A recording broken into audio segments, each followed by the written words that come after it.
जो लोग हैं वो ज़्यादातर अब महिलाओं को उपभोग की वस्तु की तरह देखने लगे हैं कि अगर इस चौराहे पर किसी महिला से छेड़खानी की जाती है तो अगले चौराहे पे यमराज उसके लिए खड़े होंगे। घटना कैसे घटित हो जाती है इतनी सारी कानून व्यवस्थाओं के बाद और इतने सारे बड़े बड़े सियासी नारों और वादों के बाद। तीसरे चौथे व्यक्ति की जो मानसिकता है ना, खास तौर पे महिलाओं के प्रति, वो बहुत ज़्यादा दूषित हो चुकी है। कि किस तरह से महिला भाग रही थी, उस समय पुलिस कहाँ थी, क्या कर रही थी। अपराध को तो हम रोक नहीं सकते हैं, लेकिन अपराध को हम अंकुश लगा सकते हैं। इन लोगों को ऐसी सजा मिलना चाहिए जिससे दोबारा कोई ऐसी हिम्मत ना कर सके, कोई बहन बेटियों की तरफ गलत आंख भी उठाकर ना देखे, और उनको बहुत जल्दी दबोचें। सिर्फ एनकाउंटर, 2 लोगों का एनकाउंटर हो जाने से ऐसा नहीं है कि नहीं सब कुछ तय हो जाता है, 2 फरार भी चल रहे हैं। ये जिम्मेदारी मान करके करें, ये बहन मान करके, बेटी मान करके उसको इस चीज़ को करें।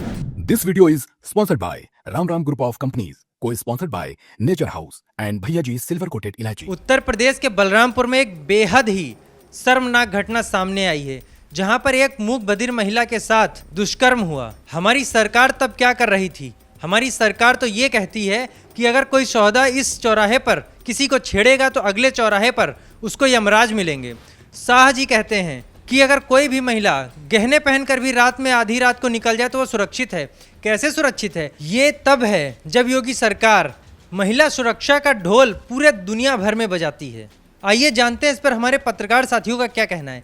भैया, ये कहाँ तक सही है? मान लिया जाए कि वो जो 2 सौदों का एनकाउंटर किया गया, 2 लोगों को निपटाया गया है, पैर में गोली मारी गई है, लेकिन उससे तो गंभीर बात है कि ये मामला हुआ कैसे।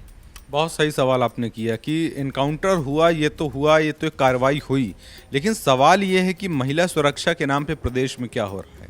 योगी सरकार का मुझे वो बयान याद आता है योगी जी का, जिसमें उन्होंने कहा था कि अगर कोई एक महिला से, प्रदेश में महिलाएं इतनी सुरक्षित हैं कि अगर इस चौराहे पर किसी महिला से छेड़खानी की जाती है तो अगले चौराहे पे यमराज उसके लिए खड़े होंगे।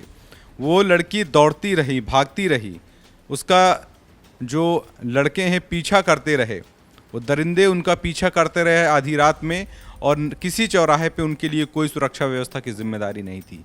कैसी सुरक्षा व्यवस्था? फिर ऐसी जो पिंक पुलिस और पिंक बूथ के नाम पे जो कहा जाता है कि महिलाओं को सुरक्षा दी जाएगी, कहाँ चली गई थी पिंक बूथ? कहाँ महिला पुलिस थी? और जब इस तरीके के बयान दिए जाते हैं तो इसके लिए फिर जिम्मेदारी भी बढ़ जाती है कि सिर्फ बयान ही नहीं देना है। प्रदेश में जिस तरीके से महिलाओं के साथ छेड़खानी की घटनाएं कुछ दिनों में बढ़ी हैं, उससे एक बहुत बड़ा सवालिया निशान खड़ा होता है कि क्या कानून व्यवस्था उतनी ठीक चल रही है जितनी ठीक होने का दावा लगातार योगी सरकार करती है। जी, जैसा सरकार दावा करती है, सरकार ने तो बता दिया अपना बात कि मैंने 2 लोगों का एनकाउंटर किया है, लेकिन जिस महिला के साथ रेप हुआ उस पर क्या बीत रही होगी? इन सौदों ने तो यूपी पुलिस को खूंटी पर टांग दिया है। आपको क्या लगता है भाई? देखिए, आपकी बात तो बिल्कुल सही है, लेकिन मेरा ये मानना है कि कानून व्यवस्था पे तो एक गंभीर प्रश्न चिन्ह उठता ही है कि इतनी बड़ी घटना कैसे घटित हो जाती है इतनी सारी कानून व्यवस्थाओं के बाद और इतने सारे बड़े बड़े सियासी नारों और वादों के बाद। एक तरफ योगी जी कहते हैं कि महिला सुरक्षा हमारे वहाँ एकदम चरम पर है, किसी भी महिला को कुछ नहीं हो सकता, वहीं दूसरी तरफ इतनी गहन कानून व्यवस्था, उनके द्वारा कथित जो चीज़ें कही गई हैं कि गहन कानून व्यवस्था है, उसके तत्पश्चात ये सारी घटनाएं हो जाती हैं। ये बहुत ही शर्मसार करने वाली चीज़ें हैं। मैं तो ये कहता हूँ इस पर कड़ी से कड़ी कार्रवाई होनी चाहिए। जी बिल्कुल, कानून व्यवस्था पर सवाल उठता है। जिस तरह से आपने देखा, वीडियो आपने देखा होगा कि किस तरह से महिला भाग रही थी, उस समय पुलिस कहाँ थी, क्या कर रही थी। देखिए, अपराध जब होता है तो ये अपराध तो कोई ऐसा है नहीं कि साजिश रची गई, इसके लिए कोई तैयारी हुई हो। अपराध किसी व्यक्ति के जीवन में, अगर हम बैठे हैं, हम आपके साथ कुछ गलत कर दें तो ये अपराध पुलिस कैसे रोक पाएगी? इन अपराधों पर आज अंकुश लगाने की ज़रूरत है। जो सरकार है हमारी, वो जैसे कहती है कि ये माताओं बहनों को जो छेड़ेगा उनको अगले चौराहे पर उनका इलाज कर देंगे, तो उसी तरीके से इलाज करने की ज़रूरत है। अपराध को तो हम रोक नहीं सकते हैं, लेकिन अपराध को हम अंकुश लगा सकते हैं। इन लोगों को ऐसी सजा मिलना चाहिए जिससे दोबारा कोई ऐसी हिम्मत ना कर सके, कोई बहन बेटियों की तरफ गलत आंख भी उठाकर ना देखे। जी बिल्कुल, बहुत ही कड़ी सजा मिलनी चाहिए। ये अपराध जो हो रहे हैं सरकार में, इन अपराधों का कारण क्या है? देखिए कारण मैं आपको बताऊं तो कारण कोई एक नहीं है। सबसे बड़ी चीज़ है मानसिकता। मानसिकता आप देख रहे हैं आजकल लगभग, ये मान लीजिए हर तीसरे चौथे व्यक्ति की जो मानसिकता है ना, ख़ास तौर पे महिलाओं के प्रति, वो बहुत ज़्यादा दूषित हो चुकी है। वो क्या कर रहा है, सबसे बड़ी चीज़ है, आप इसमें आप देख लीजिए इंस्टाग्राम जैसे जो सोशल मीडिया प्लेटफॉर्म्स हैं, इनमें एक तो कंटेंट ऐसा परोसा जा रहा है जहाँ पर जो लोगों को उत्तेजित कर रहा है। दूसरी चीज़, आप ये चीज़ कह ज़रूर लीजिए कि लड़की कपड़े, मतलब कई लोग जो है सवाल उठाते हैं लड़की के कपड़ों पे कि उसको ऐसे कपड़े नहीं पहनने चाहिए, वैसे कपड़े नहीं पहनने चाहिए, लेकिन ये हकीकत है कि कपड़ों से ये तय नहीं हो जाता है कि आप अपराध कर बैठेंगे। ये खुद एक स्वयं का कंट्रोल भी होता है। और ख़ास तौर पर आप सोचिए, जब 3-3, 4-4 लोग एक ही मानसिकता के मिल जा रहे हैं, वो लड़की को दौड़ा रहे हैं, ये नहीं देख रहे हैं कि वो मतलब कैसे बेचारा, मतलब जो है बेचारी स्थिति में भाग रही है, अपनी जान कहीं ना कहीं बचाना चाह रही है वो, और उसके ऊपर मतलब कैसे उसको नोचने के लिए सब तैयार बैठे हैं। ये चीज़ इतनी गंभीर है। सोचिए, अपने देश में ऐसा मामला हुआ था निर्भया हत्याकांड वाला जो हुआ था, उसके बाद भी कोई नहीं चेता है। सरकारें इस पर कोई ऐसे सख्त, मतलब जो है और सख्त चीज़ों को और सख्त रवैया सरकारों को अपनाना चाहिए इस पर।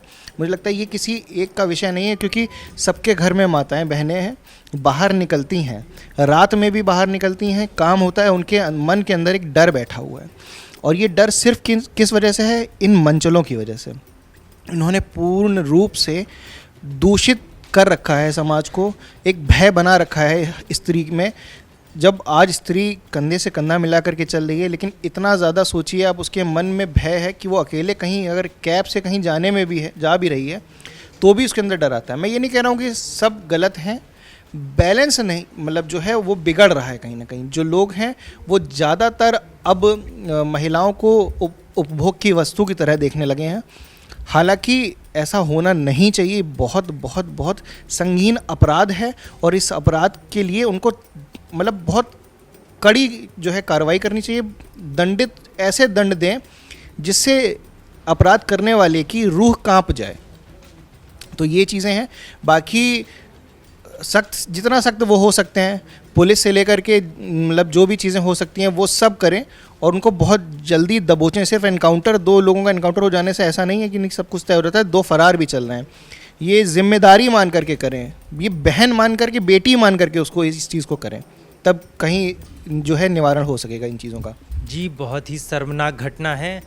इस पर सरकार क्या कर रही है, हमारे राजनेता क्या कर रहे थे, अब ये देखना होगा कि हमारे बाकी लोगों ने अपनी राय बताई। आपको क्या लगता है, आप कमेंट में हमें ज़रूर बताएं। देखते रहिए क्राइम चौक।